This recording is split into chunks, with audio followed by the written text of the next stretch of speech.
Welcome to my channel. তো আজকে তোমাদের সঙ্গে একটা বড় ব্লগ শেয়ার করব, কোনো মিনি ব্লগ শেয়ার করব না।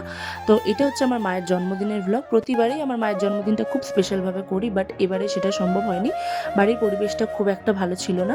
যাই হোক, তো আমাদের প্রিয়া ম্যাডাম চলে এসেছে আমার সঙ্গে সব কিছুতে একটু হেল্প করার জন্য।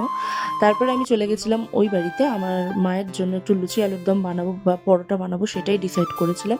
কেন বেশি ভালো কিছু হওয়ার আমাদের পরিস্থিতি ছিল না, আর ভালো কিছু খুব ঝাঁকুমারিভাবে আমরা কিছু করতেও চাইনি। তো সিম্পল রাতের খাবার দাবারটা যাতে একটু ভালো হয় সেই জন্যই আর কি একদিকে লুচি একদিকে আলুর দম আমরা সব কিছু স্টার্ট করে দিয়েছিলাম, আর এই পুরোটাই কিন্তু করেছি আমি নিজের হাতে। তারপরে আমি আর ম্যাডাম বেরিয়ে গেছিলাম একটু কেক কেনার উদ্দেশ্যে।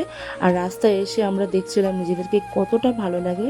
তো বেশ রেডি টেডি হয়ে দুজনে বেরিয়ে গেছিলাম। তারপরে একটা কেক পছন্দ করলাম, দেন বাড়িতে চলে আসলাম। একটু চা খাওয়া দাওয়া হলো, দেন আসল যেটা আমাদের কাজ, একটু মাকে দিয়ে কেক কাটালাম। আমরা খুব একটা হিউজ কোনো কিছু করিনি, বাট যেটুকানি করেছি ভালোবেসে করেছি। তারপরে রাতে আমরা সবাই মিলে একসঙ্গে ডিনার করে নিলাম, আর এইভাবে মায়ের জন্মদিনটা সুস্থভাবে কেটে গেল।